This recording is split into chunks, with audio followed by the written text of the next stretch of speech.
We leave the glitz and glamour of Monte Carlo and move to one of the most historic airports in the world. It's the Berlin Tempelhof Airport to host the 17th and 18th rounds ever at this venue. We've had 7 different layouts, but this always provides an interesting race. Welcome to the Berlin EPrix. Hello everybody, well done for joining us here for what is going to be an absolute classic race. Eduardo Mortara on pole position after taking pole earlier on in the dual qualifying that Megan Burge and Ian Burge talked you through. Van Dorn and Vern, second and third. It's going to be a blast. Let's take a look around the new circuit. Karun Chandhok. And then this is the slowest part of the track, or actually not really. Turn 9 slower, but important to prep this exit well. Right. Long straight. Well, it's not really a straight, it's a kink, but we'll be lifting halfway through this corner on the race. But in qualifying, this will be flat. Heavy braking. This is like essentially one corner, T6, one hairpin. Yeah. Exit quite important to get. But they've made it really wide. It's really wide. So do you think we're going to see like Misano, all of you 4 or 5 wide? Like I think so, but then you get to like T9 where everything kind of straightens up a little bit. So we gotta. This is where the front wings are gonna be. You gotta be careful here. But again, you see, like all of these corners have long straights after. We really need to prep the exits. And then for me, this is a really tricky last corner, like a triple left-hander, quite high speed for us. And you kind of got to hit the first apex, miss the second one, and then hit the third one again. Really close to the wall on the exit. Obviously, the track is a little bit tighter. I would say close to São Paulo, actually. Okay. But we've seen in our numbers that the slipstream is very powerful here as well. Long straights, as you've seen, wide track. Yeah. And I think, yeah, we'll need to be the cleverest guy will win here, and maybe not the fastest. Well, you finished first on the road in Misano. You've won here twice before. I should go find a local Berlin betting shop, shouldn't I? Put some money on it. I like your optimism. Good luck, mate. Oh, that's brilliant, that. Alice, we mentioned that you're going to be testing here on Monday. What are some of the challenges that you're going to be facing that you've noticed, and actually some things that we can look out for today in the race? Yeah, I would say tyre management is certainly like, I need to take my jacket off now. As soon as that sun comes out from behind the clouds, it does get pretty warm. So a long race ahead for these drivers. So the track and the surface is quite abrasive, so that's going to add to the tyre management. But also, we saw Misano, it was a pretty crazy race. I don't think it will be as crazy, but still I think there's going to be a lot of energy management. So even if you haven't qualified very well, I still think there's going to be a good chance for those further down the field to make good places. And you know, like before your kind of testing on Monday, have you had like simulator days? Have you spent plenty of time kind of going the track whilst you're here? Because like, what are the big differences? Yeah, I mean, I have driven the Gen 2 car before, so I've experienced a bit of Formula E before. I've also done a day in the sim before coming here. So I know sort of the track layout, but it'll just be getting used to hopping into a race car again. Yeah, you're prepped and ready to go by the sound of it, Alice. So. All the best. Let's go and find Nikki, shall we? Thanks, guys. Well, we have a very different view to what you're looking at. We're right down at the back of the grid. A lovely, clear track behind us, but that's obviously not what the drivers are looking at. We've got Jay-Hans Ruvela right at the back. He qualified in P7, but due to he changed the gearbox, so unfortunately gets a 20-place grid penalty. But the big talking point, of course, is we've got the 2 Andretti drivers, Norman Nato and defending champion Jake Dennis here, who's having a quick picture with his girlfriend in front of his car. But Alan, obviously this is a really big challenge, and we saw how frustrated Jake was just after qualifying, just before the race. Well, he's a reigning champion. It's not ideal. He's not used to being at this end of the grid. He's used to being right up there at the front, and when you're in that situation for him and the team, it's just frustrating. There's no other way to put it. But I think we should grab him in a minute and just to see what his plans are for the next part of the grab him before race. He Jake. carries on his photo shoot. Sorry, Jake. Do you mind if we just grab a quick word? So obviously, frustrations, understandably so, after quali. How are you feeling now? I'm good. I'm always so smiling. No, the race, we've got a good strategy. Like, there's going to be a pretty chaotic race, lots of overtaking. I'm predicting maybe 300 overtakes for you guys, so I think it's going to be quite exciting. Yeah, I'm really looking forward to it. I think me and Norman should definitely come through. I'm aiming for like a top 6, ideally. So pretty punchy. Yeah, I mean, we've got one of the best powertrains on the grid for efficiency. So yeah, just need to try and survive that stage where I come from back to the front, ideally. But yeah, we'll have to wait and see. In Misano, you're pretty aggressive doing that, making sure you were in control of the position. Is that going to be your strategy again? Attack is the best form of defence in some respects? Yeah, at a certain point at the stage of the race, you know, we've done our calculations and we feel like we know the correct point of when to go. So we just need to try. Give us a wave when that's going to be, so we know. Yeah, exactly. I'll try and give you a wave or say something on the radio. But yeah, I'm feeling confident. If I can keep my front wing clean, then there's no reason why I shouldn't come home with a decent amount of points today. A podium or anything better than that. So obviously I need something to happen at the front.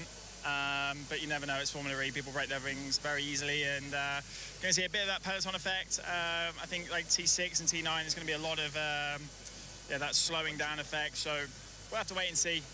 But I'm looking forward to the race. Excellent fighting talk, Jake Dennis. Have a good one. Let's see if we can grab some of the rookie drivers on the way. Very interesting. If he can keep his front wing out of trouble. Very difficult in Formula E. I think it's the easiest piece. In Joel fact, Eriksson here. Yeah. Do you want to grab a quick word? Joel, sorry to interrupt. You're having a lovely moment there. Very quick word. Enjoying the shade. So, this is it. Can you put everything you've learned into practice at the start of this race? Oh, that would take forever. No, obviously, very, very happy to be here on the grid. I've been looking forward to this moment for a few years now, so very happy to get the opportunity from a vision. And yeah, first of all, I mean, wasn't really our qualifying, to be honest. We were struggling a bit.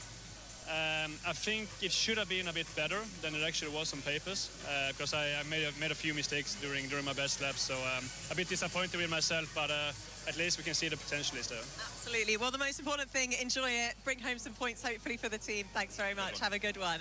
Well, there we go. Now it's time to catch up with the driver who's probably still flying high after that epic win in Monaco. It's Mitch Evans.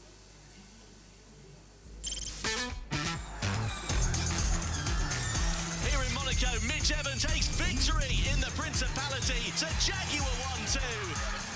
Moss, Hill, Senna, Prost, Hamilton, Schumacher, and now Mitch Evans. How does it feel to be in that calibre of drivers that has won Crown Jewel of Motorsport?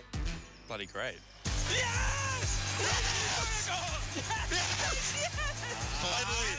Well, hey guys, enjoy it. When you look at the calendar for the year and you see Monaco on the calendar, it's the one we all want to win. For me, it's been a kind of a long time coming. You know, I've been really trying to win this race for many years. I've come close on many of occasions, like last year, the year before that. Jaguar playing the team game here. They're using Cassidy to back the pack up. Strategy masterclass from Jaguar. You kind of implemented this incredible strategy. You and Nick were trading places. Was all of that planned? Look, obviously we talk about race strategy before the race and different scenarios that could potentially happen. We were quite fortunate that we both qualified next to each other, so there was a high chance that we could probably help each other throughout the race. The way we executed it was perfect. Communication, everything was just really seamless. We're both on the same page. I just need instruction if I'm going to race for the win or if we're a 1-2. Hold positions, Nick. Hold positions. Yes. I think if he, was ahead of me out of turn one, he probably would have been sent on the top step. But he had his turn the year before, so it was definitely it was my time to get that win. But no, it was honestly to share that moment with him and the whole team. It was a day I'll never forget. You beauty! I think I get the Teammate of the Year award. Your support of each other. There's a few drivers in the Formula E paddock that could learn something from the relationship that you and Nick have together. Jaguar, your first team that you joined with in Formula E, you've been with them ever since. You've had over 100 races now. How does it feel to join the Centurion Club in Formula E? It's cool, it's special. You know, the team that gave me the opportunity into the professional world of motorsport. So, 100 races later is pretty crazy. It's gone so fast.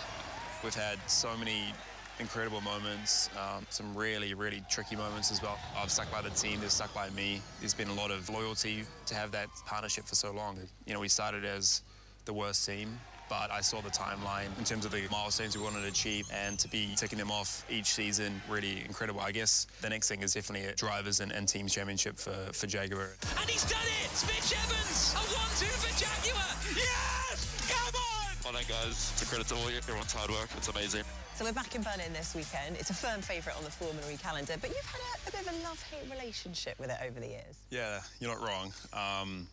More hate than love, I would say. But we did get a 1-2 last year, which was great. But every other year, it's been a struggle. especially in season 7. I was going for the championship and my car didn't start. We go green in Berlin, and Evans doesn't move, and he's been hit by Eduardo Mortara. 2 title contenders out. What an utter disaster. Are you okay, Mitch? To lose the championship here was tough, so that kind of brings back dark memories. But yeah, off the back of last year, we've had that 1-2, so hopefully our Gen 3 car works well around here, even though it's a new layout. Just want to try and carry that momentum that we had off the back of Monaco and try and use that as much as possible. Good luck this weekend. Thanks for having me.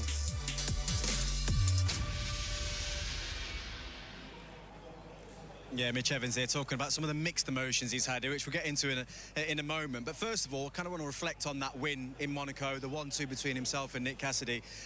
Special moment for Jaguar, but it was a really, really brilliant drive. What did you think of it? I think it was a stellar job, and Nick Cassidy's right. He does get a Teammate of the Year award because Jaguar are in a great position. They've got 2 really fast drivers, and you know, there's no iron team, but in these kind of difficult races that they have in Formula E, you need to have a teammate there behind you. And yeah, Mitch, he drove an excellent job, but so did Nick as well, and it was just a great effort by Jaguar. Yeah, it really was. Karun, I mean, he touched on it there with Nicky, didn't he? Kind of his feelings on this track. First of all, I mean, does that kind of haunt you at times? But he's had a 1-2 here as well, so you know, you'd think it'd lean more into the win. I think he's a pragmatist. You know, he knows in this sport and in life you got ups and you got downs. You know this from your own sporting career. He's had good memories here, as we're seeing. You know, winning last year. Nick Cassidy won the other race, and at that time with Envision. This time around he's in the other Jaguar. So those 2 drivers come here with very good recent form, but on a different track. He's also got bad memories here. This was going back a couple more years where he stalled on the start and got taken out, and that ended his championship campaign on that particular day. So, but at this point, he's not thinking about any of that. No. He's thinking about what he's got to do in this race over the next 45 minutes to win. Do you think there's going to be a lot of team tactics like we saw in Monaco today? I think so, and I think keeping your nose clean is important, and it's extra difficult when you're starting alongside your teammate. It's never easy, but these are experienced drivers, and I think it will be useful having those 2 next to each other. Yeah. I think you can't control it here. No. I think in Monaco they could control it because you had narrow parts of the track where you could back the pack up. You can't here. Look, you can have 5 cars wide. So I think it's going to be harder to play the team game here. Well, it's going to be really, really interesting. The race is not far away now. There's plenty of action that's happened in season 10 already, with plenty more racing to come. Nicky and Alan are at the corner that should see plenty of drama this weekend.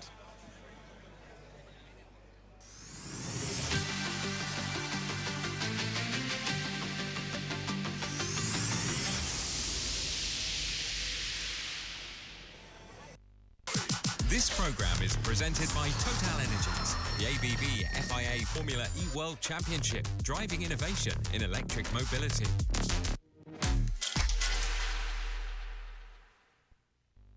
Sanex Expert Skin Health Body Wash with moisture. How quick can you run from one commentary box to another? That's how fast. About 8 seconds, maybe less, as well, as we gear up for the Final Command programme. Ed Hunter. I could have taken over, but I didn't want to quickly not introduce myself to the broadcast and start talking. Hi, Josh. Hello, Ed. How are you? We're working together again after I was sort of in Monaco, sort of wasn't. Nice to see you. Just popped in because you got bored of the touring cars, apparently. Or they finished, I imagine. They finished, yeah. The races are slightly shorter than their field, though not by a whole lot. Yes, and I miss out on the Moto GP now, so Megan's covering that in a second. So we're filling the gap, and then we're diving back. Ironically, I should have probably given JT control of the stream. That would have been the normal thing to do in order to make sure it was a smooth operation. I can open it if you want. I've already thinking it now as well, so we're sort of... So that's a hindsight for tomorrow, maybe, when we've got another clashing streams. But yeah, that might be a good idea. Oh, I'm running between 2 different commentary boxes. If you're tuning in, wanting to see the MotoGP, that is on JBMotorsports 2. That's where the French Grand Prix is going to be live this weekend on JBMotorsports 2. Just because I'm absolutely petrified about anything happening, because we've got IndyCar next week with the 500. So That's where it's going to be. I was wondering what as well. JB stood for. It stands for just because. Just because, MotoGP. Yeah, just because Dorna haven't released my blocks yet on that. So that's why it's all over there. So Megan's standing by, and I'm going to go over in a minute and launch her stream, come back and run this stream, which sounds easy, but it's not, because I'm going to be looking over my shoulder at two different things. However, hopefully Megan's going to enjoy the race, and if she makes a complete hash of it, I can just redo it later on with just the video. So, no, she's fine. She's got all the notes in front of her. You have little faith. Yeah, she's fine. She did fine this morning. To be fair, though, I thought she did brilliantly on the Formula E this morning, considering that she didn't know about it, and she was only up for about 5 minutes before she realised she had to do it. I forgot to tell her the correct time. Yeah, well, I was up ready to go, and I was like, where is everyone? And it turned out you got Megan to do it. Yeah. So it was a confusing experience for me, where I couldn't watch qualifying at all because I don't have TNT. Oh, down here, bugger. so I Sorry said about to that. Figure out what. No, it's not your fault. It's Well, it'll be fixed tomorrow, I can tell you that. Tomorrow, it's business as normal. Well, It's just... tomorrow I've got to leave halfway through the race to commentate on Formula Sim Racing. Oh, that's true, Academy. yes. Yeah.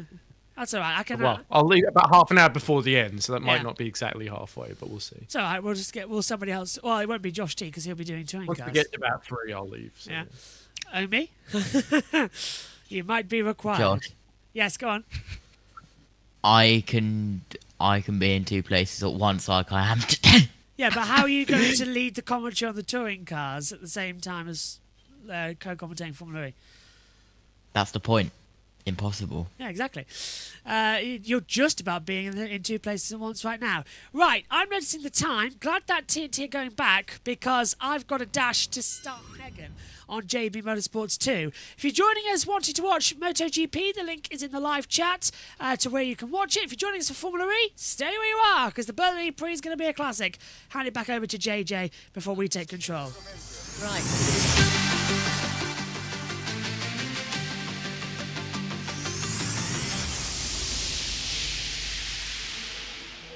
It's the opening round of the 2024 Formula E World Championship. Good start there from Pascal Wehrlein. He's hit. He's on. Pascal Wehrlein comes around the final corner to take the checkered flag. What a way to start the season. Let's go dueling in the desert. Here comes Mitch Evans sliding his way under braking. Berg goes through. Dennis takes the victory. What a dramatic end. Nick Cassidy has controlled this one calmly at the front. It's Jaguar and Cassidy on top. Cypher Samba as we go racing in Brazil. To the left corner, look at Berg, goes for the outside. Berg's done it. Ready to go. Who is going to be big in Japan? Attacking to defending to losing places there. He's well thrown for the lead. Gunther wins. What a drive from the German. Lozano. Way under called the wheelie. A fantastic drive from Antonio Felix da Costa. Breaking news, Antonio Felix da Costa disqualified. The rules are the rules. Oliver Rowley was crowned as the victor of round 6. We're here for our second race of the weekend. It's getting argy-bargy. Oh, disaster! Oliver Rowland has run out of energy. Time for the jewel in the crown. It's Monaco. Now it's Cassidy that's leading. Okay, just tell me what to do. How much to go? Nick is asking you to go. Go! Strategy masterclass from Jaguar. Mitch Evans takes victory. It's a Jaguar 1-2. I think I get the Teammate of the Year award.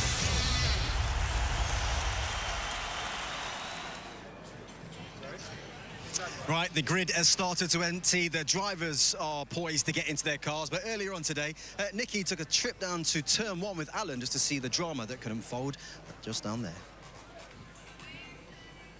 So we sprinted down from the grid, even in my heels, to turn 1. And you can actually already see that looking back, you can't see the start-finish straight, which just summarises how this is quite a long, sweeping first turn. So ultimately, can you look into your crystal ball, Adam McNish, and tell us what's going to happen at the start of the race? Well, very simply, I can look into the crystal ball, but I think it's a bit foggy because what we've got here is a very long run down to the first corner, but also an extremely wide first area. It's 20 metres from one side to the other. Nikki, that's nearly double the width of some of the areas of Monaco, the last race weekend. So what will happen, I think, is you'll find a lot of people just throughout the race, not just on the first lap, but maybe taking wider lines, narrower lines, but it's definitely an overtaking opportunity before they get to the pinch point at the apex of turn 2.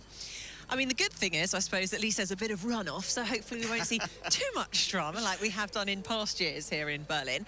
But obviously you can also see the bright blue and pink attack mode area. Now, the drivers have to trigger attack mode by going off the racing line.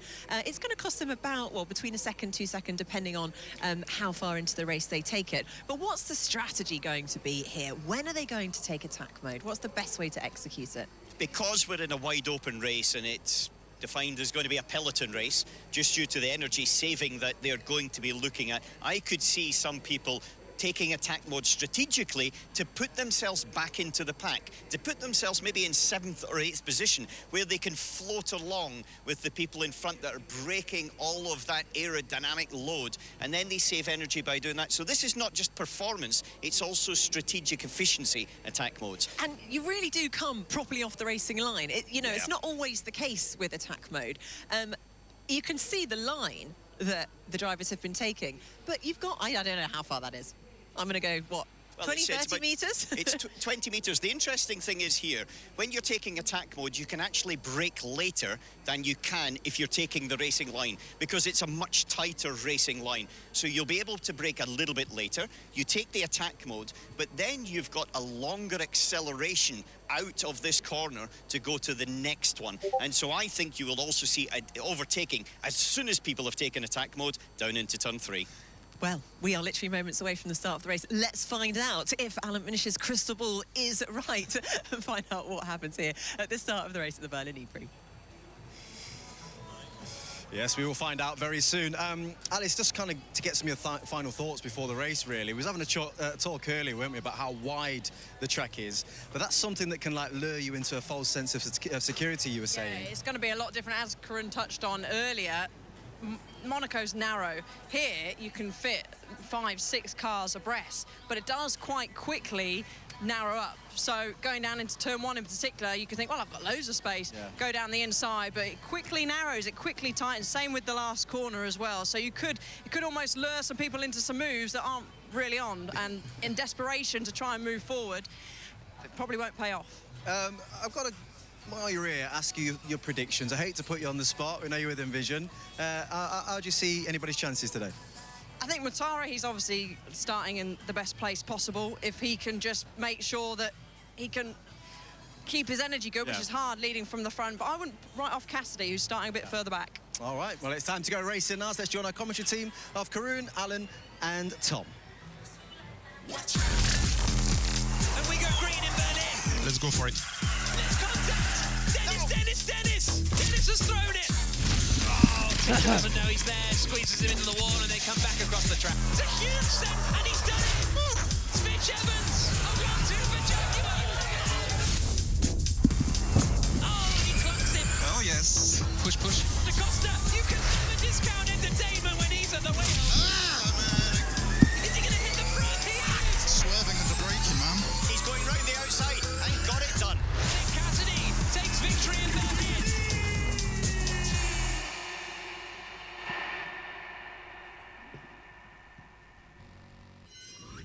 It's time for the Battle of Berlin to kick off once more. Welcome to round 9 of the ABB FIA Formula E World Championship here at the Berlin Tempelhof Airport. This place has hosted more Formula E races than any other. It's had 7 different track layouts and it's about to host its 17th Grand Prix. We've always raced in Berlin, whether it be here at Tempelhof or once in Season 2, we raced right in the capital itself on a short street circuit that provided entertainment. Now with a new layout version here, we should be in for just the same amount of action. I'm Joshua Birch, alongside me in the commentary box as always is Ed Hunter. Nice to have you back, Ed, as we look down at the grid. We should be in for an interesting race. Edo Mortara, pole position. Where did Mahindra come from? I believe they're from India, Josh. Anyway, we got the grid coming up. Here's the grid then from back to front with a penalty. Johan Jarula starts at the back, Norman Nato's 21st. Jake Dennis starts in 20th with Paul Aron making his debut in 19th. Joel Eriksson, one of the 5 replacement as well, he starts 18th. Jake Hughes starts in 17th. It's 16th and 15th for the Nissans of Sasha Fenestraz and Oliver Rowland. 14th on the grid though, Jordan King. Nice to see him racing in the Mahindra. Taylor Barnard in his second race with debutising for Sam Bird. He starts in 13th. 12th for Dan Tictum. Kelvin van der Linde starts in 11th. It's a Jaguar row 5 with Mitch Evans starting 10th and Nick Cassidy starting in 9th, not even in the duels. Antonio Felix da Costa was 8th with Lucas de Grassi starting in 7th. 6th on the grid though, a fight back for Pascal Verline. After stopping on the track in free practice number 1, he managed to fight back up into 6th place. Maximilian Gunther starts in 5th for Maserati as well. Let's see what he can do on home soil, of course, the German. Sergio Sette Camara for ERT, providing that they've still got qualifying pace. He's 4th. Jean-Eric Verne lines up 3rd for DS Penske alongside his teammate Stoffel van Dorn. But as we said, pole position for the first time this year for Mahindra and Eduardo Mortara. Mahindra bouncing back towards the front, but can their season-long issues with power, battery, energy saving, will it be a blessing or a curse here at Berlin? To give you the race information, it's 40 laps in total, 93.72 kilometres, plus the added laps. We have 2:45 as well is a reference time for when we start adding laps for safety cars as well. We have attack mode, 6 minutes total, 2 activations, either a 2 and a 4, a 3 and a 3, or a 4 and a 2. And as we get ready, Ed, what are you expecting down to turn 1?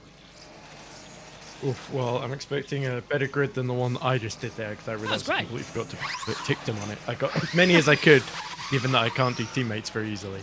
But yeah, Mortara, it's going to be him and Sede Kamara. I think it's going to be difficult for them to hold on because they've got the least efficient cars. So they'll have to hope for safety cars or whatever to sort of play into their strategy. The likes of Gunther, Verline, Da Costa should all be quite strong in these first few phases. We'll be very interested to see how the DS Penskes work together here, though. Verline with a prediction to win this race. Leading is a tactical disadvantage. Drivers must stay in the top 6 for a chance to win. Green flag at the back. I'm trying to predict Peloton, which is always a bit risky, isn't it? It is. How do you predict what we're about to see? Stand well back. Turn your collars up. We're here in Berlin with 5 red lights. Blast off in Berlin. Good start from Mortara. Good start from Sergio Sette Camara. He's got the jump, but coming up is so is Maximilian Gunther. Mortara leads into turn 1, which is now a sweeping left-hand hairpin. Double apex. Coming up, Mahindra still looking good. So is the 2 Porsches. They've sort of backed up together. Da Costa comes up to attack with Verline. Da Costa round the outside. Can't get ahead of Gunther. Verline dropping back as well now as they come through. Mortara leads. Van Dorn up to 2nd. Verne 3rd. Sette Camara, Verline, Gunther as we come down into the braking zone for turn 6. Good start there, Ed. Now the peloton begins. Yeah, the top 6, pretty much the same. In fact, actually, it's Gunther that's just about been able to hold off Da Costa here, who's been the big mover and shaker. As we see a few more moves as they start to go into the tight hairpins, and this is where it will really bunch up. See, turn 1 is what used to be the old turn 7, as we see Sede Kamara trying to go up the inside of Jev, and doing so. So Sede Kamara onto the podium. Everyone locking up, just taking the inside line. Ticked him up into 10th position as well as they come into it. He's in a battle with Evans and Cassidy, so the Jaguar getting involved with ERT. Lap 1 complete then, side by side. This is Dan Ticktum. I said in that battle, we've got Evans just on the outside. Cassidy's just behind him as they come into the braking zone for 1. Evans is going to get shuffled out here as well. Ticktum makes his move as Cassidy has to defend from Rowland. Meantime, Ericsson, King and Fenestraz battling further back as well. Over 14th place, Barnard getting involved too. Yeah, Barnard losing a few positions from where he qualified though in 5th, as we see Jordan King starting to fall down the order behind Fenestraz and Ericsson. So they're all going 3 wide constantly, those 3. As we see, look at this, more battling between Tictum, Evans and now Cassidy, just trying to save energy behind the both of them. So all this squabbling right now might be more just for posturing, as you see Jev diving up the inside again, repaying the favour on Sede Kamara. as he gets his ankle in the last couple of corners. No one's taken their attack mode just yet in this race, though. That's an interesting sign. Johan Jaruvela, by the way, who now is back on the track, has come down the pit lane. He's just coming into turn 6 and 7 now, so he has He had to lost serve that. a big penalty for changing the gearbox. So Right. he had to serve a penalty, put him to the back of the grid from 8th, I think it otherwise would have been. And then he's had to serve a time penalty because he just couldn't serve 30-place penalties. You say Mortara in attack mode. Mortara takes it, as does Dan Ticktum, I believe, has come out alongside it.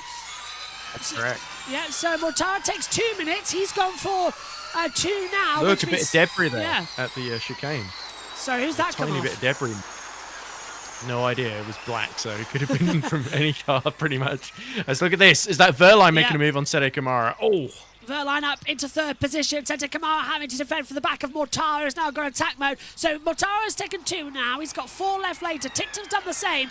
But Ericsson, Jarl Ericsson, he's taken 4 minutes, which is he's got 2 later. Everybody else, Hughes, Aron, Dennis, NATO, take 2 now. They get 4 minutes later. Only 6 minutes in this first race. Tomorrow, it's going to be 4 minutes only, which means it's going to be a quite short sprint race because tomorrow's distance is also only 38 laps. So it's 2 laps less tomorrow. Less chance of a peloton-style race as we come across the line. Van Dorn leads on an official lap. Yeah, I think, as we see Vern dropping behind Verline. So Verline making great progress here. As there he goes, going for the lead. Sede Kamara goes for attack mode. So Verline takes the lead, Van Dorn down to 2nd, Vern 3rd, Mortara's getting up, and now it's getting a little bit messy in there as well. Sede Kamara on 2 minutes of attack mode. He is in a battle and gets ahead of DaCosta. Degrassi gets ahead of Gunther as well as they come into the braking zone for turn 6 and 7. Meantime, 3 wide further back as well. Look at that from DaCosta. On the outside. Jeff trying to go with his teammate, not going to work out there. I think DaCosta made a move as well on Sede Kamara. Couldn't quite tell. We cut away from that angle. Sede Kamara went into attack mode, yes. Right. And now DaCosta just got the better of him because of that. So I actually think they're going to lose ground going into attack, especially the less efficient cars. So you see Mortara's gone from being in the lead to now behind the top 3. And he's not really able to make progress. That's why you saw Jev starting to panic a bit because he doesn't want to see Mortara fly past him, who's about to run out of attack mode now. Yep. So there we go. That's put Mortara's at least got his first 2 minutes out of the way. So interesting to see how the top 3 play this. But I think DS Penske are really fighting Verline here. Verline takes attack mode. So that was crucial. He now officially leads a lap, 1 to lap 5. So and DaCosta fighting Mortara as well. Oh, Ticktum getting sideways with Roland round the outside. Oh, and there was the carbon fibre crunch there. And I think that was, that was one of the ERTs, so it must have been Ticktum who ran over it because Kamara's further up the road. Meantime, look at that, Mortara's going around the outside. Meantime, DaCosta's going up the inside of Vern. And Van Dorn is under pressure now in the lead of the race as Vern looks for a move around the outside. And Vern's all over the back of him. Van Dorn might not let him through here. Are they going to play the team game? We saw this in Monaco. It was very much a 2x2 race of who was leading the front. It's a peloton still without attack charge in play as Ticktum's dropped down the order. Ticktum has dropped right down the order, and here comes Vern thinking about the move on the inside to what was the old turn 1. Now it's turn 12, and Ticktum really, well, he's up to 11th now. I think his timing sensor's glitching. Transponder went, yeah. So that should sort itself out, hopefully. But yeah, Evans interestingly has crawled up to 8th then as Roland takes the fastest lap, and we see Van Dorn. I think it feels like DS Penske working together here. What was that from Jeb? Better on energy, so they've gone to take attack mode now. Van Dorn keeps out front. Meantime, there's Sede Kamara getting involved as well, and Verline. Oh, they're all shoving out the way ahead. Yeah, Verline's been able to stay ahead of Jev because he took attack mode first there. So that's worked for the time being. But of course, Jev will have it for a bit longer. As look at this, Jev already trying to go around the outside of Pascal Verline. And Verline having to get defensive here as they've got Mortara right in front of them as a sort of roadblock, essentially. Evans is coming back into it now. He's forced his way up to 7th position. Ticktum gets ahead of Roland, but it was Evans and Gunther under pressure. Now Verline has been swamped around the outside by Jean-Eric Vern, who did a daring move around the outside. Look at that. We've now got Evans going through. Sede Kamara's dropping like stones. Here comes Gunther looking around the outside line out to turn 12 and 13. If he can just keep the power on it, let's hear from Van Dorn. No, he can't. And full push, and full push. Full Van Dorn full push, and Sete Kamara out-drags Gunther as we start lap 7. There's a broken front wing there, Ed, with 34 laps to go. It looked to me like it was a red car, so that narrows it down as Van Dorn takes attack mode, and that means Da Costa takes the lead of the race, and now Vern's on the inside line, nearly touching his teammate. Oh, there we go. Van Dorn just hanging on around the outside there, but it's so close between these two. That looks like Van der Linde fighting with Gunther, is it? Yeah, Kelvin van der Linde moving up. No, Degrassi, sorry. Oh, Fenestraz and van der Linde have been battling, however, and Fenestraz has got up to 14th place. Meantime, at the front, it's literally who wants to lead the Berlin E-Prix? Because now, coming around the outside is Mortara, trying to use a little bit more energy. Da Costa's shuffled in there. Mortara's been pushed back, coming around the outside. This is getting messy. Okay, max efficiency now. Max efficiency now. Max efficiency. That is the watchword, isn't it? Look at this. The two DS Penske's and the two Porsches working together in 2 rows to try and control things at the front here. And I wonder, now they've sort of started to get attack mode out of the way, is anybody going to try and save it for later on, Josh? It's like that episode of Top Gear when Hammond, May and Clarkson were at Rockingham in the old Alphas, and they spread across the track to stop anybody overtaking. It's what practically we're watching here in Berlin, as right round the outside, going for attack mode, I believe is Maximilian Gunther. He takes 2 minutes. I think Cassidy has taken 4. He has. And Gunther's right on the mix, going wide. Joel Eriksson goes through. And round the outside, there comes Tinctum again. It's literally just threading the eye of the needle and making sure you don't lose a part of your front wing. As further up front, the Penske's are really holding it together now as Verline moves up to 3rd ahead of Mortara. Da Costa down to 5th. Yeah, and what's important there about Da Costa is Mortara's got back ahead of him, which is not good for his race. Okay, so Jev is out of attack now. Max efficiency. Keep an eye mirrors.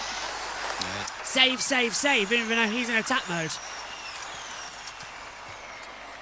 Yeah, well, I mean, you want to minimise the damage it does to that usable energy supply you've got to play with in this race, essentially. So we should see when the percentages pop up how they're all doing. But yeah, for DS Penske, they've cleared Mortara in the order, and this has really worked well for them.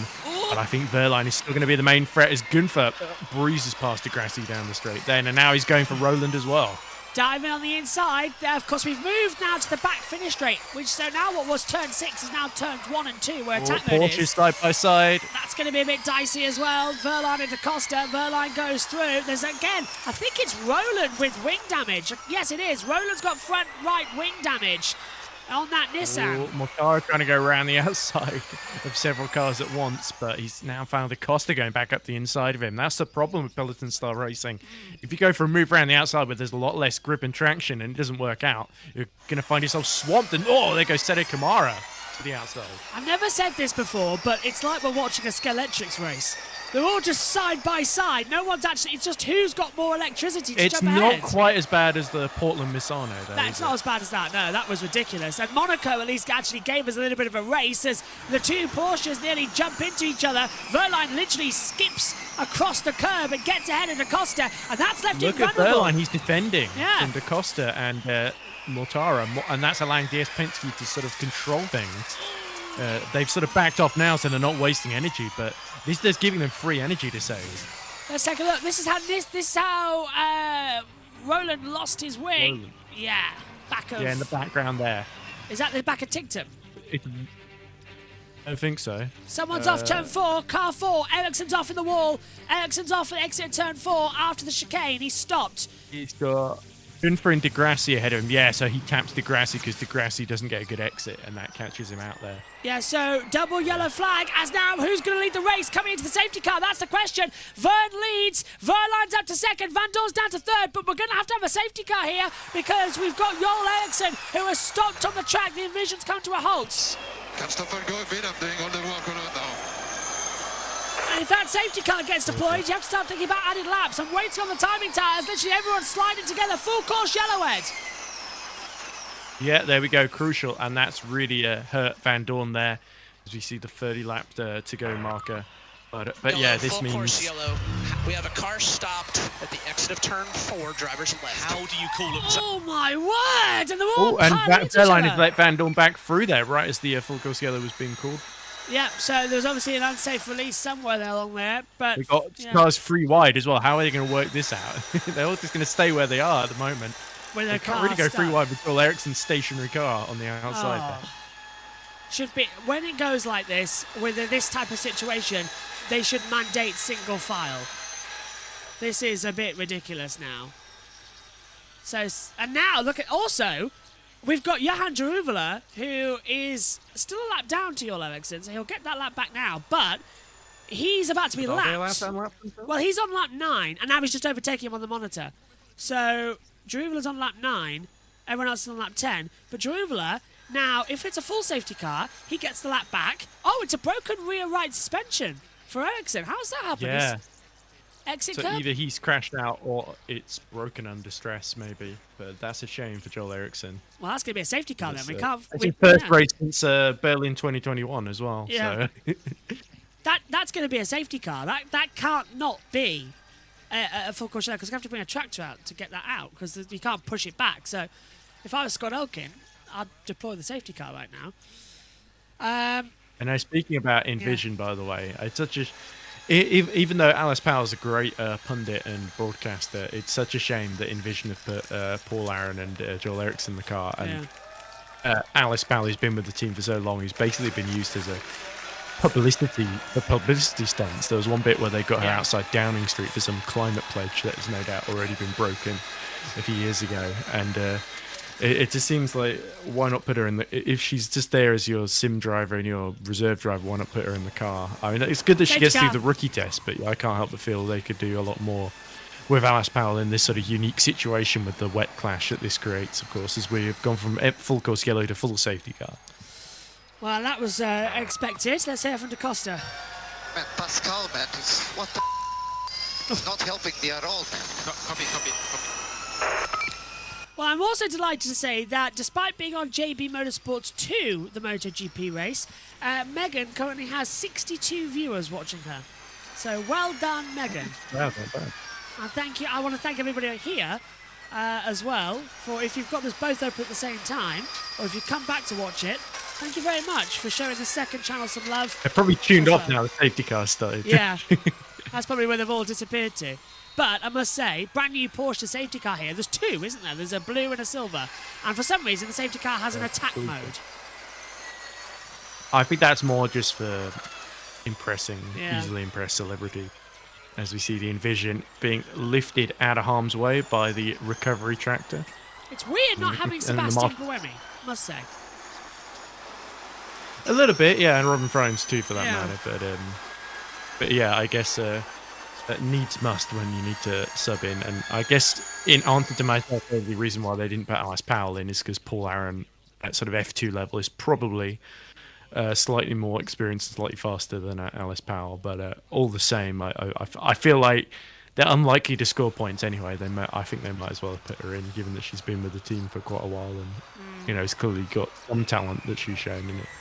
It just seems like, again, a missed opportunity. So, like, why is she at the team otherwise? They say they're impressed by her feedback, but, I don't know. On the other hand, DS Penske got Oliver Turvey just in the garage now as their sort of sporting consultant or whatever. So, I guess being good at feedback doesn't necessarily mean you get to go in the car. But anyway, but for DS Penske, you got to say this has worked out pretty well for them so far, though. Jev, you can tell, was getting a bit panicky because he was saying, oh, is Van Dorn going to go or do I go?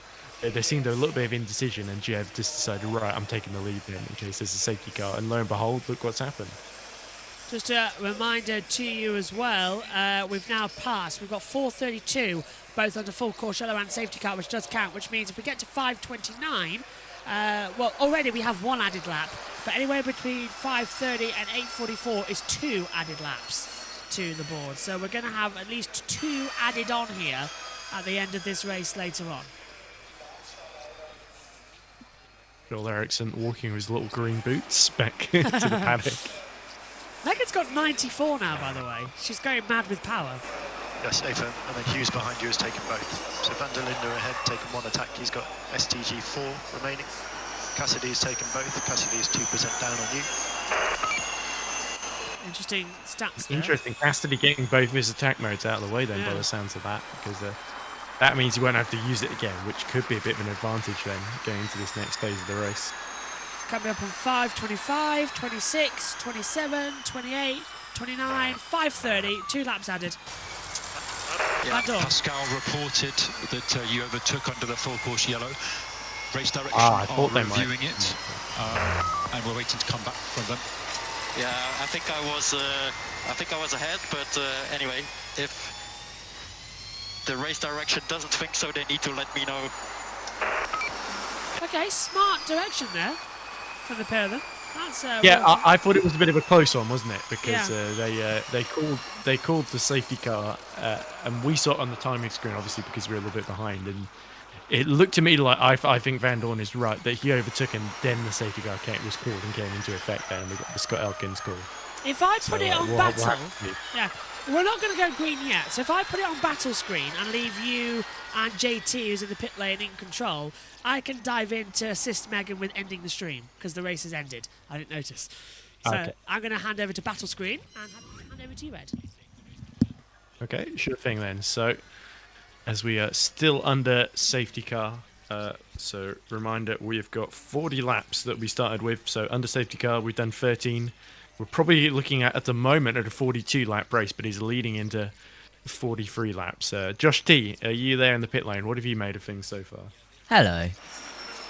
It's been... It's difficult. It's been an alright race, but then again, we haven't raced at this We've not really got before. too far underway, have we? We haven't No. seen the energy strategies play out yet. Has Scott Elkins? Unfortunately, we won't be able to hear him because Josh isn't there to do the thing, and I haven't got it set up, which We'll have to see it there. is I hope my that wasn't the error. safety car in this lap message. It didn't sound like it. No. Sounds like there might Well, have been either some debris they're cleaning up, or they haven't got Ericsson's car out of the way. But, Well, yeah, let's see. The safety car lights are still on, so we're not going this time round. Yeah, it was interesting though. Acosta, who qualified behind Verline, was complaining that Pascal Verline wasn't helping him in that stint. I wonder if that was Verline defending the inside, sort of boxing Acosta in, and that allowed Mortara to sort of just sneak up the inside of him essentially during that sort of peloton-style racing. Because you could tell Porsche were trying to defend third and fourth behind the TTS Penske's, and I think that might be what DaCosta was getting annoyed about. But certainly Mortara has done well to hold on as long as he has. Sede Kamara too in sixth. We expected both of them to drop like a stone, and they've really kept pace so far. And this safety car is really going to keep them in the mix for longer than I think they would have expected. Yeah, absolutely, as we are still under safety car. And I believe they have got Ericsson's car out of the way. Here is a replay. Is this? This must be when the safety car was called, right? Yeah. That This is Van when the Dorn, call yeah. called. Yep, the yellows are out there. Yeah. And up the inside. Depends. Yellows It would aren't sound out real. there. Yeah. The board wasn't on there, and the yellow goes There we there. It's very, very tight. I think they're just side by side, but Van Dorn's got the inside when the full course yellow is called. So there we go. Jay Penske seems to think he's in the clear because he looks very relieved, and Oliver Turvey is probably saying, well, just keep him there and then fight out with the stewards afterwards. Probably what Turvey would say. Yeah, absolutely. As we go across the line to start another lap up into and out of turn one. Interesting, Josh, T, is that Scott Elkins is probably about to tell them that the safety car's coming in soon, but the Jaguar cars that didn't qualify particularly well, only really Evans has gotten up to P8, essentially. The others, let's have a look at where they are in the order. Obviously, Ericsson's out with a suspension failure. Yeah. Aaron is 15th. And Cassidy just behind Paul Aaron in 16th. But Nick Cassidy, crucially, has used both of his attack modes. So the man who won the last time we were here in Berlin, he maybe low down the order now, but if he's able to take advantage of people taking attack mode ahead of him, it may... And there we go. Looks like Van Dorn has let Verline through. So that's crucial for Porsche because Verline is probably going to be their main hope for victory at this phase of the race. That is indeed crucial. So Verline. They must have gone when second. when it was called. So that must be Yeah. what Elkins' messages were about that we can't hear right now. Yeah. I assume what happened there was the safety car called, but that was while they were in the apex of the corner and they couldn't see the yellow flags, and there wasn't information on the wheel essentially telling Van Dorn that there was a full course yellow. So yeah, I think probably the right call on balance, though a little bit harsh on Stoffel Van Dorn. Yeah, absolutely. Lights are still on top of the safety cars. We go across the line once more, so at least one more lap under safety car conditions. It looks like the Grassy has let Evans through, so that must have been another message from race control then. No, Degrassi in trouble. Has gone. Oh, he's let Evans and Roland through Degrassi, yeah. because he was in 7th just before that moment. Unless there's a transponder issue here. Looking on screen, I thought Degrassi is still just behind Roland then, so I think he has actually let them through. And there's Van der Linde, almost going side by side there with he is going side by side with Paul Aaron.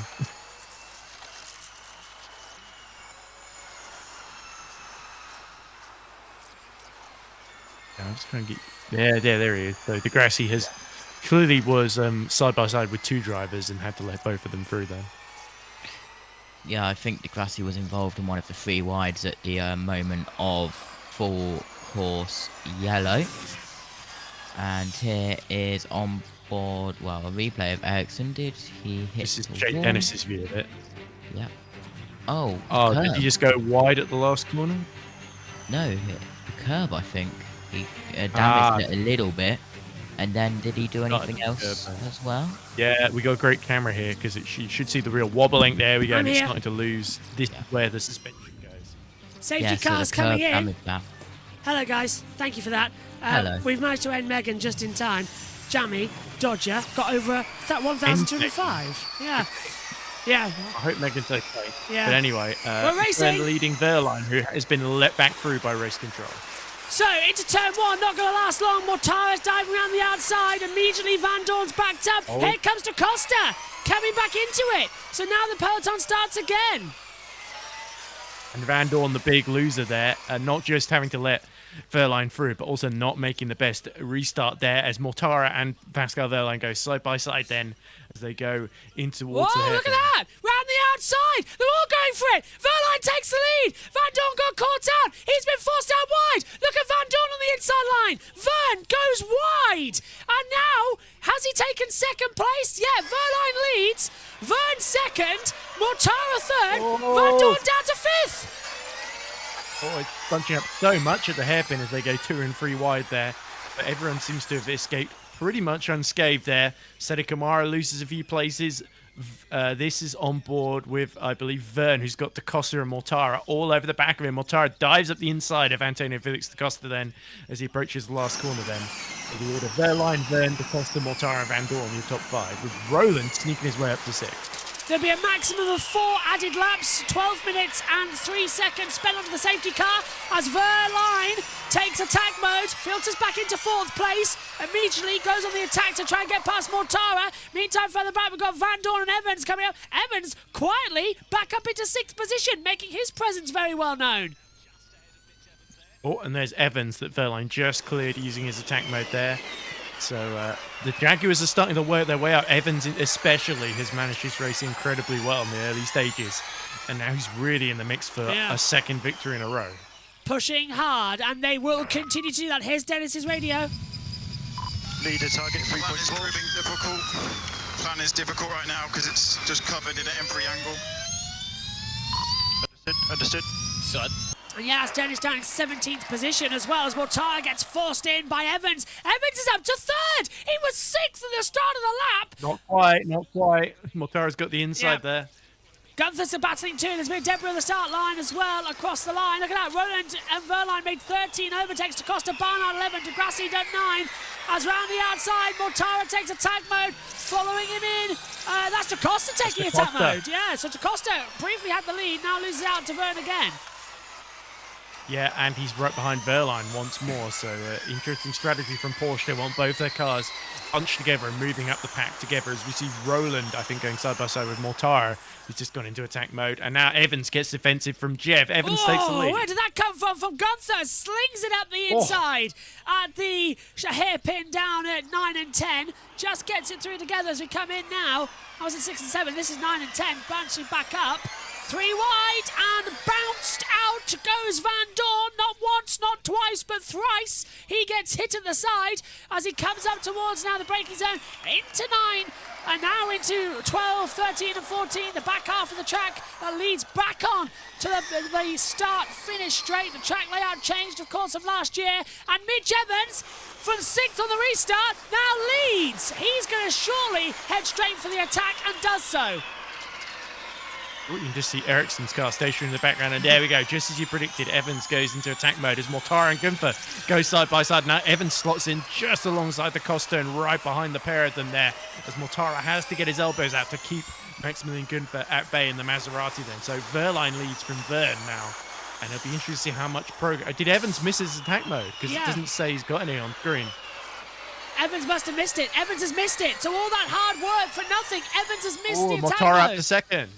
Yeah, and that's got Mortara right back up there as well. And he's looking quick, but Vern's coming back through somewhere on the inside line. No, outside line for Vern. Great job there. Gunther's now to attack on the inside. And look at that. Wehrlein's going to lead the title by over a race win going into tomorrow. And then, of course, we've got races coming up. Next time out in Shanghai in 2 weeks' time. A little bit of drama as, again, Mortara gets nerfed out this time by Da Costa. It's all starting to get very, very physical then as we reach what is technically the halfway phase, but with the added laps, it won't prove to be. There's still a bit more to go. Da Costa overtakes Wehrlein into turn 1. And Wehrlein looked like he was standing still, how much he's hemorrhaged positions. Da Costa hits the front. Vern takes attack mode. Yes, Penske in attack mode. Did Van Dorn get it? Because I don't think he did.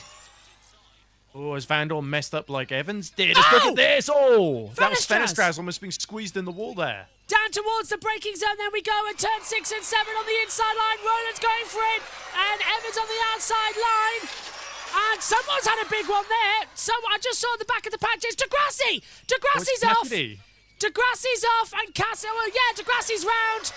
So there's debris down at turn 6. Can Degrassi get it going again? Yes, he can. Still yellows, double yellow, turn 8. So something else has happened further on that we haven't seen. Get ready, go green flags out as Mortara and Wehrlein do battle. Yeah, Mortara in his attack mode then, so it's these. If there's another safety car, that could play absolutely into Eduardo Mortara's hands. But yeah, it's starting to get very, very chaotic now, and it's a race of survival. As we see, Degrassi clutching that wheel, the steering looking absolutely bonked. That's out goes Degrassi. Mortara's taking the lead as drivers head off left, right and centre. Da Costa takes 4 minutes of attack mode. Gunther does the same. Vern had that 4 left. So he's coming through, and this is what happened with Degrassi. King's in the pit lane too, so I wonder if King and him have made contact. I'm looking to the top of the picture for Jordan King. Did he just not brake? Yeah, it must have happened a bit further behind. Oh, there we go. Degrassi spun around by one of the ERTs, actually. I think that might have been Sede Camera that hit him. Guys fully bent, they got hit from behind, spun. Oh, man! Let's have a look. Let's take a look at it once more. Nothing makes me smile like Degrassi screaming after being punted around. Or it both ERTs. Might have been, one of the ERTs, definitely. It's hard to tell. I think it might. It was either Sede Camera or Tictum. There's Degrassi. This is on board with Degrassi, so this won't tell us who hit him. I think Sede Camera was ahead, so it was probably him. Yeah. Luckily, nobody hit him coming through that. I think it was Tictum, actually, that hit Degrassi there. As there we go, Mortara under attack from Wehrlein. Evans goes again into attack mode. This time he gets it and gets 2 minutes. Nearly gets nerfed as well by Jake Dennis, who's made his way back up into 7th position. Mortara has the lead of the race, and there is Lucas Degrassi with the Senna Sempire helmet as the 30th anniversary of his passing was at the beginning of the month. And Well, another Brazilian out of the race, Three unfortunately wide for for the him. lead. Oh, that's going to be hard on the outside line, especially for Vern. He's going to come under attack from 4 cars on the inside. And there goes Roland's debris flying up twice from 5th place. His winglet's now been thoroughly destroyed. Verline hits the front, Mortara down to 2nd, or is he? No, DaCosta takes 2nd position away from him as well. He shuts the door now. I think he's going to come back to the inside. Mortara still got it. DaCosta's going to the inside line. Mortara looks like he's standing still. Through goes Vern. Can't get it. There's contact between the two. Vern gives Mortara a little nudge, and that opens the door for Gunther Evans and Roland. And there's Lucas Di Grassi for some reason. Oh, as long as delighted as it makes me to see Lucas Di Grassi impotent with rage. Porsche, being overtaken. Round the outside goes Vern to take the lead then. Roland's up the inside of Mortara with Evans on the outside line as well. 3 wide coming in towards turn 1. Vern just about holds the lead of this one. Look how much damage there is for everybody out there as well. They've all got little nips and tucks and scratches as Di Grassi and Tictum has Tictum because Tictum's under investigation by the stewards. Oh, and Evans really got pushed that wide there. So there we go. Roland and Gunther try and go round the outside of the Porsches, and that's way too wide for Maximilian Gunther. So He's going to lose out to Mortara.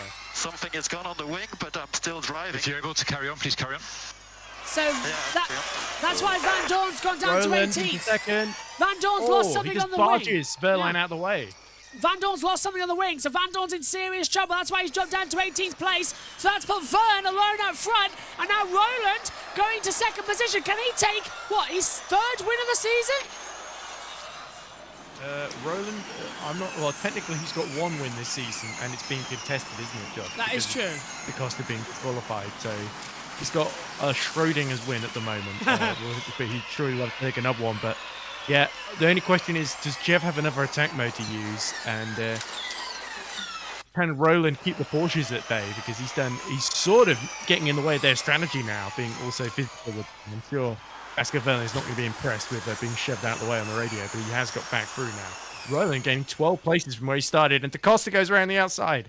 And Verlaine now challenges for the lead as well. Pair of them coming through. The Porsche trying to go on the outside. We've got Vern in 1st, Roland in 3rd, trying to dive between the two of them. And now they've swapped sides as Verline tries to go on the outside of Vern. Meantime, DaCosta's on the inside and does get ahead of Roland for 3rd position. DaCosta takes 3rd with the last breath of his attack mode being activated. Let's hear from Jay Dennis, who thinks about a move on the inside of Gunther. You're 4% up on Mitch, 6% up on Max, 5% more than Mortara. And you're still in 7th position. That sounds like Mortara struggling there. So Dennis has actually done well to get into the points. He saved energy incredibly well in the pack early on. As has Nick Cassidy. Now Roland being shuffled back by the 2 Porsches. DaCosta tries to go around the outside, and Evans is all over the back of them as well. So Evans could still be a threat here as it's getting very tight. Winglets being thrown around in drivers' faces as well. Dennis now trying to attack Mitch Evans for 6th position as he's cleared Gunther. And here comes Verline round the outside. Vern looks like he's standing still. 3 wide to the braking zone for turn 6. That's going to be DaCosta coming through on the inside line there as well. Can't do it. Mortara. Dennis round the outside. Dennis trying to have a go as well. Here he is battling with Evans.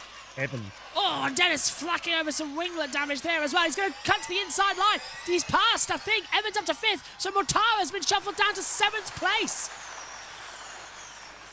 Get off the on-board boards. Mortara really. There we go. Yeah, Mortara really struggling to save energy at this phase of the race. As there we go, 3 wide through the final corner. Somebody's going to have to give there. And Roland just really somehow getting back up into 3rd ahead of DaCosta and Evans there, which is quite aggressive from him. But I wonder how much energy that missed down evening. Hughes on the outside line. He's starting to come into it as well as it all continues. Constantine is up in turn 3. Another dive bomb from Roland. And DaCosta trying to go on the outside of Jean-Luc Vern. Can't make it stick. Roland now again trying to go on the outside of Verline. And he's pushing that with all his power. This is Sasha Fenestras. And was that Van der Linde he just shoved it to the side there? It was. No, I think, but it was Gunther and Mortara that were getting very physical ahead of them. And now Jeb is still holding the inside then. And DaCosta in 2nd has got ahead of Verline. And he's going to try and slot himself up the inside into the penultimate corner here. It's just an absolute mess as they come into it. Verline leads. DaCosta. Yes, the Verline train. Prediction to win here was Pascal Verline. Let's see how true that can be. And we might need the Grid Network's pick a winner. Charters up the inside. Roland not happy with having one side of his winglet damaged. Wants to try and get rid of the other by taking off with Jean-Eric Verne in the penultimate corner. And now that's going to give him an advantage because here comes Evans round the outside. Not one, not two, attacking three. Can't do it into one. As again, some bumping in the mid-pack. Ticked him running into the back of Fenestras. Oh, contact again. Evans. Yeah, there we go. Aggressive from Da Costa. So it's now Porsche 1-2 with Jeb being pushed back. I love how the virtual race engineer says the go movement will be with 6 laps to go. Yeah, but we've got 4 laps added on. They've got to remember that. They've got to save power. Dennis on 6. Oh. No, how long 4? There goes... oh, hang on a minute. That was Maserati. So Gunther's dropped down to 18th place. And Van der Linden, that must be Kelvin Van der Linden and Jerusalem in a battle between each other. Could be, yeah. Is that Van Dorn Yeah. just ahead of him then? This race is Still mad. holding on to that wing. Hughes loses a whole bunch of places, drops down to 9th. Was making progress up to that point. This race is... Oh, it's crazy. NATO. NATO in trouble. Puncture. Norman NATO. If he doesn't Second have race in a row that, that's happened as well, because he loses front wing at Monaco and had to pit. Yes. But yeah, it's a bit close to the end, I think, for him to recover as Paul Aaron goes into the tank mode. Utter chaos is what we're having right now in Formula... Oh, and Roland round the outside. Hang on a minute, that's on Verne. So Verne's coming How back did Evans has taken the lead. He's still got 4 minutes of attack mode to use. Everyone else has used theirs now that Aaron's gone in. And now Dennis ran the outside of Mortara and Gunther. Oh, that's quite the move. He can pull that one off. Barnard and King are just ahead of this battle, by the way, and I just saw them coming through the back half of the circuit, so they're still here for a little bit of battling as they attack again. Verline right there. Come on, guys, just string it nicely. Van Dorn's dropped to 16th. Gunther's dropped down. Ticktum's back up. Oh, contact! Gunther in the wall. Gunther in the wall. Now this will be another safety car for sure. He's stopped where? Turn 10. That looks like he got fed into the wall as well, Josh. Yeah. By whoever he was battling with. That would have been sort of Dennis Mortara. I'm waiting for the safety car to be called. So... And Paul Aaron gets ahead of Ticktum for 10th, crucially. The yellow flag's out. Let's have a look at it then, Ed. He's going to get forced in here, isn't he? Yeah, there we go. That's Dennis and Hughes. Radio from Gunther. You okay? I was on the inside. Just on the inside. Oh, McLaren! Oh, it was Hughes that hit him. Yeah. They're racing through that Hughes part of might the be- track. Oh, this is... there was contact with Mortara, and then he went straight on. So actually, I was mistaken. That wasn't Hughes. Safety That was car! onboard. That's a very Facing- late call! Safety car's out! That's a very, very late call! What on earth was the race Oh. director thinking? That was so late, they've gone past the racing speeds, and now the safety car gets called! That was stupid! Hey, And look at let that! him The call it. contact! Someone's lost the wing! That's an Ab Cooper! That's Van der Linde. The wing's gone under. Yeah. So he's had issues somewhere else. Might have to come in for that one because it's going to just skateboard under the car if he doesn't do anything. He's coming in, he's coming in, In he's fact, coming there we in. go. Going in. It's a shame for him because he was just about running in the points, but it does put Ticktum into the points, so I'm sure he won't be too upset about that one. That was a stupid call from Scott Elkin there, the race director. We knew that car was stationary, and we had Yeah, flying he'd have a car. lot of time to react there, didn't he? Yeah, he did. The entire lap, and he didn't throw the safety car. That was a bad move from Scott Elkin there. Very bad move. Well, it was clear Gunther. It was very clear that Gunther wasn't going to be able to get that to go Yeah. again because it had clearly gone into the wall at a fair amount of speed. Side contact, granted, but it had gone straight on into the wall. So I'll tell you I what. don't know what they were thinking there. If Van der Linde's incident there was caused by the sudden stop for the safety car and he's running to the back of someone and they've all concertinaed together, Scott Elkins deserves, I think, to be fired because he's caused an avoidable accident as the race director. The safety car becomes the danger car. I think that's a bit harsh. We don't have enough information. I want to see it again. That's make why I any- said if that was the reason. To me, it looked like he had the wing had been fragile for a while, and he'd hit someone separately before the safety car was called. But anyway, the new wing's been put on. we go. Van der Linde is back on track. So let's see what happens. It's under the safety car, I think, Ed. Let's have a look. No, there it is. Crunched. Safety car just been called ahead of them. Oh, there we go. It's at the hairpin. It was that Aaron he hit the back of. Yeah. So it was just before the safety car got called at the hairpin. Oh my word! This is a. But to me, that's to me someone who doesn't race regularly in Formula E and a rookie to Formula E hitting each other. So I don't think we can completely blame Scott Elkins for that one. No, unfortunately not. Still, I think Van der Linde was a bit too late on the brakes there, Still, or he wasn't informed in time. Yeah. Still, it should have been a bigger call there. Oh, I agree that they should have called it before they got to where Mortara was. It looks like Sede Kamara's wing is gone, which is why he's struggling to sort of stay with the pack here. What have I missed? Scott Elkins tried to murder everyone. Gunther went into the wall and it took him a whole lap to throw a safety car. He was clearly on the outside of the racing line, pretty much on the racing line. And they went past 3 wide. Absolutely incredible. Yeah. Let's have a word with. Okay, we should be smart with this next attack. Yep. Yeah, Evans still has an attack mode to go. Yeah, he's got 4 minutes left, isn't he? So he's leading the race, but it is somewhat artificial. So they're saying use it first and then try and fight through rather than build a gap and then go into attack mode. It's going to be harder to build a gap here. Saunders is in the bits. They came to the Porsche powered and the Jaguar powered. We know that isn't the case anymore. There are more players in the mix. And look at that top 10.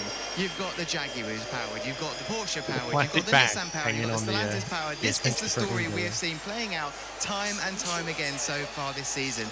It's definitely no longer a 2-horse race in this Manufacturers' Championship and in the Teams' Championship. There are at least another 2 teams in the mix now. Yep. Thanks very much. Contact everywhere you look. That was the Gunther crash. Yeah. So safety car's out, if you're wondering why we're... Did the wing go underneath before? I think it did, I think the wing went underneath that. Look, he's got no steering. Yeah, he went straight to that wall, Eddie. You're right. It's gone straight in. The wing's underneath already. Right. Let's hope the Gen 2 Evo is a bit more robust, but there's the home hero walking back disconsolately. If that was the old paddock, it'd be back by now. Yeah, if that was the old paddock, it'd be back by now. Yeah.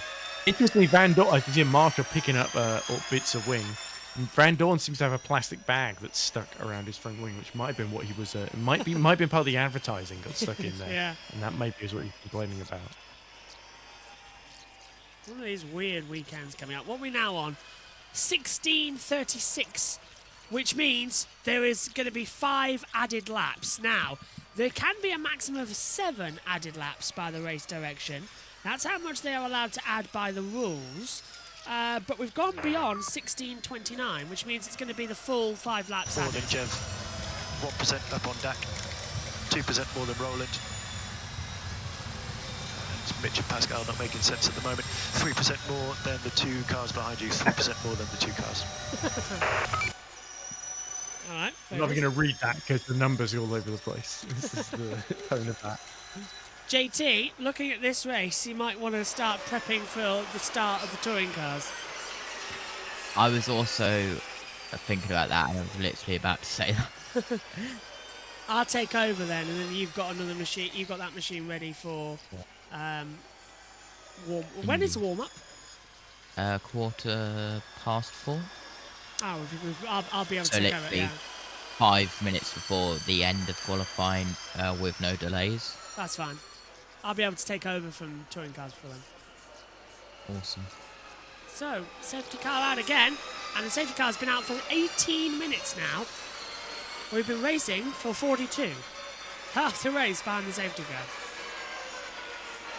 Well, that's more comment about the length of Formula E races at the moment. Yeah. But yeah, I think the strength of the front wing is a bigger concern than the length of the race at the moment for me. But, this is taking a long Cassidy time. looking very good on energy, 39%, although he's not really made a whole lot of progress, unlike his teammates. So it's really a matter of, I think either Verline, Roland, or Evans is going to win this one when they restart here, because they're probably going to have enough.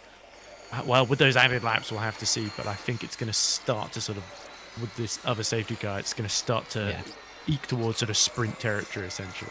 I hate to use the term because Formula One has butchered the meaning of a sprint for me, to be honest. We haven't had a red flag this year, have we, in Formula E, to my knowledge? I think you say that every race, Josh. Yeah, I'm just thinking we haven't had one, have we? No, we haven't. Rather unusual to get to round 9 and not have one. Well, I mean, it's kind of a good thing. I think we've jinxed it now. Oh yeah. Oh, You no. want one, Josh? No, I'm just thinking, because I was thinking to myself, surely the length of these safety cars, it would have been easier to red flag, clean up, and then restart in this time with the 10-minute signal. Because we've been under safety car now for 10 minutes, so it's like a catch-22, isn't it? Yeah. You know, I did criticise Envision for not putting Alice Powell in the car, but I think Paul Aaron, fair play to him, he's actually done a really good job to keep his nose clean. 9th place at the moment, and on course for some very good points. 2 points he'll get on the board. If he gets the fastest lap as well, get 3. Well, he's ran out of his attack mode now because it came out while he was in the middle of it when the safety car came out. So, yeah, Mortara, I think he's held on about as well as he could have to 7th, but energy is going to be a big concern for him near the end here. I think that Mortara is going to struggle to hold on to the last couple of points positions. I think safety really car up front, in. it's about. Yeah. Oh, there we go. So we're about to get going again. 20 minutes behind the safety car. 20 minutes and 11 seconds. Now that is the full distance that we're going to have. So I'm expecting the full 7 to be added on here. Green flag. The command is given. When will Mitch Evans feel the need to put pedal to the metal and have the race resume? Verline's right behind him. Championship on the line. Ready for sprinting action in Berlin. Out of the last corner. Evans hits it. We're racing in Berlin. Good restart. Verline's with him, but so is Roland as they head down towards turn 1. Now, Evans is going to go straight for attack mode. Expect that. Or not, as Roland goes down the outside. Roland trying to take the lead away from Evans. Evans didn't take it straight away. More overlap than that if he wants to do that, but there we go. Verline still on the inside, so Roland hasn't quite cleared him yet, but that is aggressive from the man from Barnsley in Yorkshire. And so Verline cannot afford to get taken out at this late phase. He's got to maintain that championship lead. Evans, though, just defending the inside. And Roland! Roland on the inside, making it 4 wide and takes the lead. And that's going to allow DaCosta to come through on the inside. And Vern too. DaCosta gets back down. DaCosta on the inside line. Roland's picking in the middle. He's going to try and hold it on the outside. DaCosta takes the lead. But Roland holds it around the outside. Nearly hits the debris that hasn't been picked up. Can't do it. Vern looking to the inside. Roland has made some cracking moves in this race so far. As we see Evans, this has not worked out for him because he's still got that attack mode to use, and he's just been shuffled down the pack. Verline as well, down to 6th then. So this could completely change the picture in the championship. And it looks like part of Verline's wing is hanging off on the right-hand side. And it's all chaotic as they come into the braking zone. Evans can't take attack mode as the 2x2. He's in 4th, Verline still 6th. Paul Aron is in this battle now as well. The rookie, in his first start in Formula E, is up to 8th place and is involved in this very battle. And what's happening to Verline? This is a timing. Transponder keeps failing, I think. Yeah, now Dennis around the outside of Evans. As always, going to go get 3 wide for the lead as DaCosta under attack from Jeff. Jeff trying to get through, can't. Roland's going to be there too. Evans closing up, 4 wide into the braking zone. 2x2x2. Whoa. Oh, contact! Oh! Barnard! And that's Hughes in the back of Fenestraz. Yeah, you're right there. Sorry, I got ahead of myself there because I saw Barnard coming around the back of the track there. Hughes hits the back of Jaruvula. And Aron was looking to get involved there. Got ahead of myself thinking Barnard. It was Fenestraz he hit actually, not Jaruvula. I think right, here, Fenestraz. Oh, and look at this. Fenestraz now trying to go around the outside of Paul Aron. Is it Paul Aron or Paul Aaron? Because I always get the two.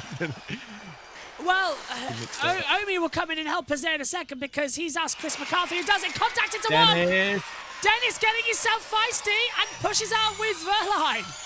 Oh, DaCosta Verline nearly in the wall there.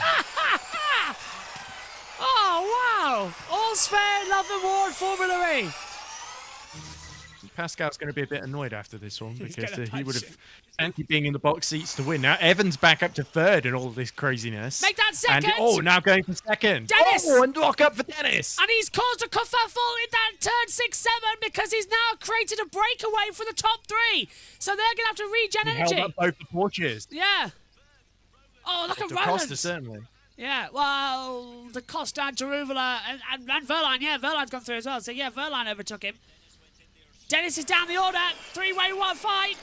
Evans trying to take second. That's going to push him wide. If I was Roland, I'll think about that inside line. He's thinking just that. Go on, Ollie. No.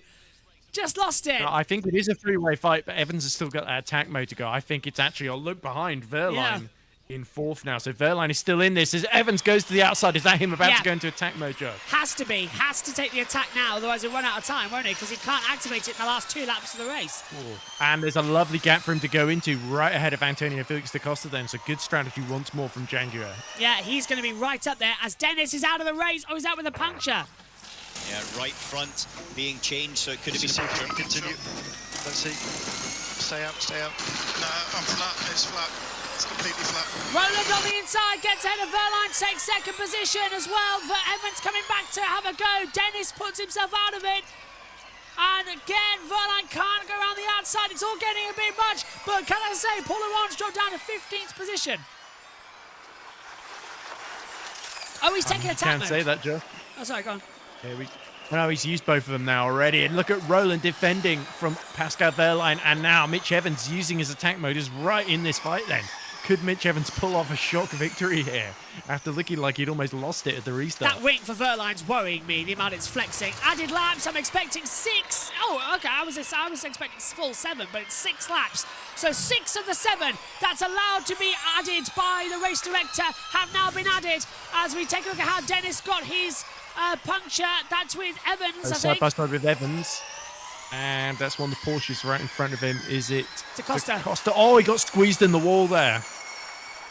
And look at this, 4 wide again into the braking zone. Verline goes defensive, pushes Evans towards the middle. Roland's around the outside. Da Costa's trying to sneak up the inside. He'll take 3rd place away. Roland's been absolutely mugged as he goes down to 4th position. Evans trying to go on the outside now of Vern. He'll keep the power. And again, we see Verline tripping over the back tails. Yeah, and look who has more percentage than the people around him. Nick Cassidy's got himself back up to 7th right behind Da Costa now. Everyone's wit. De Ruvela, as you say, in the middle of this too. Oh, and that's Barnard out. New tyre as well going through. Is that Barnard? I thought that was Hughes. Oh, it's Hughes. Oh, I give up. Barnard's actually 9th and in the points at the moment. And now Evans round the outside of Jeb for the lead. You want to overtake? Yes, let's use the power. Go, go, go! Evans can now be fully released with a 46-lap race. Has he got enough? 21% of energy. It's up 39 off 46. Vern's still struggling. In terms of energy, it's Cassidy that looks the best here, but Roland blocking the pack up, that could help Vern here.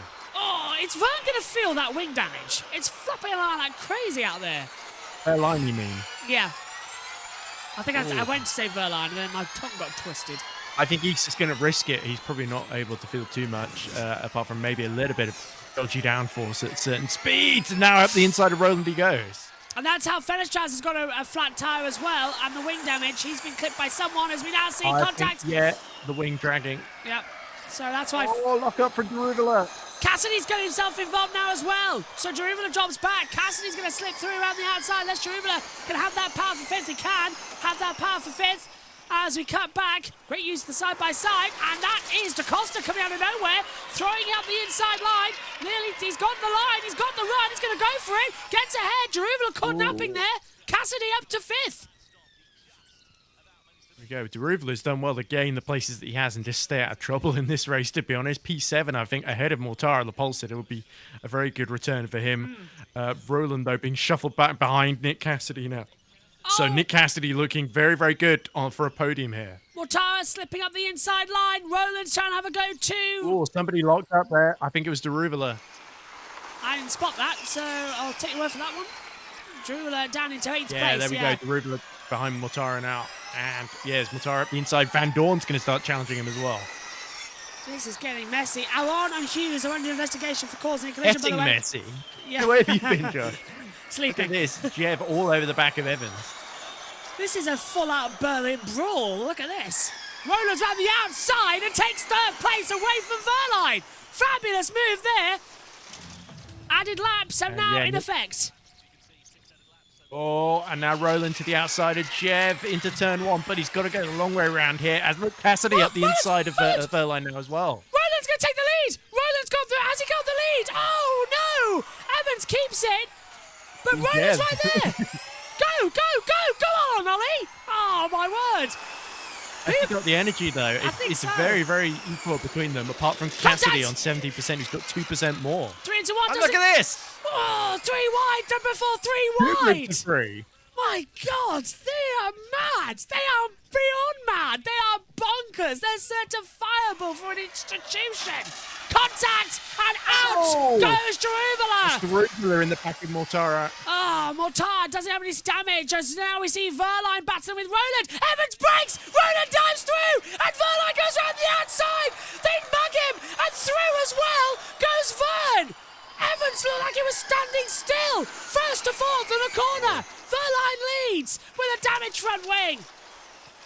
Surely they don't think they're going to have enough energy to make it to the end going at that speed, so let the guys in front just use up all their energy. Now Cassidy goes up the inside of his teammate. And Vern hits the front. Roland's in the wall as well. He's being forced into it by Verline.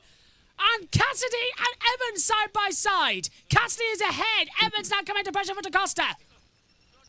There'll be nothing left of that Nissan by the end of this, the way Roland's driving. Just maybe a steering wheel flying across the line. That's all we're going to see in a few Man days' with time. 2 legs running across the track with the wheel. Yeah, yeah, full-on Talladega Nights. God. Again, he's defending like crazy. But the more he defends, it's helping Jev. And look at all that debris from the Jaruvula crash. Surely that's a safety car. There's a slippery surface flag out, but Could surely. be a puncher if they're not careful, Josh. Oh, and that was Mortar. He's just run over it as well. There's debris everywhere. It's flying over the back of the track like crazy. Surely that's a safety car. Cassidy up to second. Where did that come from? Ran the outside of Roland. And Roland's coming back. Because he saved all that energy, Josh. Cassidy's on for a win here. Cassidy's got so much. Needed to clear Roland pronto, and now he's got Vern all to himself, surely. Let's look at that Sete Kamara in the points with no front wing. Cassidy's got to be careful here as well. 5 wins since his last. 1 back in race 3 at Diriyah. I want to say. And that's Ole Roland getting even more robust there. But yeah, I think Cassidy looks very, very good here. Just a few laps to go. It's either going to be Jev or Cassidy that wins Cassidy this. leads! And round the outside you go. Cassidy leads, he hits the front, and meantime Evans trying to come through on the inside of Roland, who's got Verline around the outside. Verline drops to 4th, let's hear from Cassidy. 2% more than Jeff and Roland. 2% more. Yeah, Cassidy's got... Well, now surely he can afford to pull a little bit of a gap now with only 3 laps to go. I would. I'd pull it. You've got that time. Well, you don't want to get too cocky and run out of energy, having spent most of the race saving as well. But yeah, Jev is going to be in real trouble here with Roland all over the back of them. Good thing is, there's going to be no added laps or time now, so we know the distance of the race. They can't do anything else. As Van der Linde's dropped down to 15th place from 10th. Don't know how that's happened. Whether he's got forced out or not. Oh, look at that, round the outside. That's going to be DaCosta trying to get ahead of Evans. Hasn't worked out, just using more of his tyres. Yeah, I think that was a bit desperate around the outside from DaCosta. But yeah, you could tell Mitch Evans, having had to use that late attack mode to get it out of the way, chewed through more energy than he really wanted. So that put him in a position where he sort of had to let people through so that he could draft a bit and make it to the end. Now DaCosta has another go at him, and Verline is getting really badly held up by Roland here. This is a Jev train at the moment. And look at the debris just coming in everywhere. This is absolutely unbelievable. They've just decided they want to finish the race, so I'll just have to leave it there. Polaron's got Aaron is still going about front wing. Yeah, it's just there. He's got Van der Linde's lost a bit of his front wing again. Oh, no, not again. That's 2. We also see Aaron and Fenestraz under investigation causing a collision, so I think Aaron may have hit Fenestraz at one point. And no, they're almost going side by side there again. Madness in Berlin as we come through, as they come across 2 laps to go here at Tempeldorf. Who's good? Well, it looks like Cassidy's going to have this one. Whether or not Evans, well, the gap is 2 seconds already. Cassidy has pushed at the right time. The battle on now for 2nd and 3rd on the podiums. And if you remember back to last year, this is a pretty much different layout, but this is exactly what Cassidy did last year, wasn't it? Where he saved energy in the first part of the race and then used it with the last couple of laps and hit the front, and Dennis couldn't catch him. And now look at this, Verline to the outside of Roland. Roland's going to squeeze him out, and here comes Evans to take over. Can he get the pair of them? Verline's wing, fragile at best. Oh, Evans trying to go got through. one of them. Hang on, is that Verline? Hang on, who's that ahead? Is that a lap car with Cassidy? No, yes, it is. I think it's Nato or Deruvula just being let through. It's Deruvula being let through, letting people through here. And look at this. Evans still under attack from Pascal Wehrlein, so he's not completed the move yet, but there he goes. It's a crucial move in the championship as well. Wehrlein losing points. It closes everybody up here as we start the final lap of the Berlin EPrix. Round the outside, hang on, who's that? Oh, that's Deruvula going out of the way. Deruvala's slowing down. Oh! Evans touches the back of Roland. Held him up there. Yeah. Evans got held up by Roland. That allowed Pascal Wehrlein back through. Almost round the outside. Oh, and Wehrlein's not going to stop this time, and he nearly loses his front wing totally. Evans just holds on, and there goes Van Dorn, who's now going to have a go at Da Costa. And Roland's going for going to have a go at his teammate here. Evans starting to save energy, and look at this, free wide. And through on the inside line, Van Dorn's going to find a way through for that little party. Touching the wall again was Wehrlein. Wehrlein dives through to the outside line. He can't get through. Evans holds it, loses a bit of his own front wing. But absolutely barn-forming finish, but Cassidy's about to cross the line, Josh. There's only one man you can say has dominated this weekend's race one. That is Nick Cassidy, tying the energy to perfection. Cassidy blows them all away in Berlin and wins race one. Vern holds on for second place. Roland is third. Evans fourth. And fire across the line for Paul Aron. Aaron's wing's gone under, so he's out of the points, sadly. And the drink goes all over the laptops. Let's hope that's not going to be a problem. Cassidy wins, even with the fake crowd noise in the background. Cassidy wins here in Berlin. Oh, yeah. Oh, yes. Beauty. If ever there was a tale of never give up, it's that. You smashed it, mate. Well done. Nick, his second victory. In some ways, isn't it, Josh? Payback for Monaco, where he was taking the strategy. He decided to almost sacrifice his own race to help Evans's there.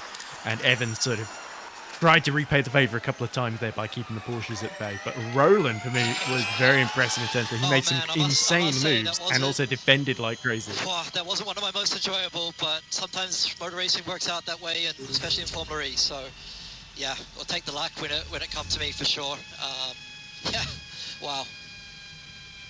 Well, you're turning into the master of these peloton-style races. Enjoy celebrating with the team, and look forward to seeing what you do tomorrow. Get the flags out. Go to the grid, mate. Thanks very much. Thank you.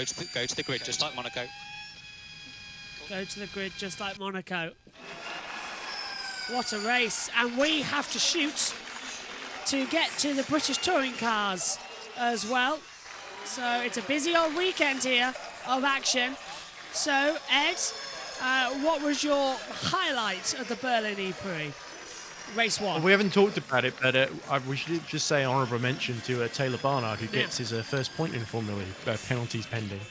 But yeah, I think Cassidy, we spotted early on, didn't we, that he was saving energy, that he knew that, what this race was going to turn into, an efficiency sort of gamble.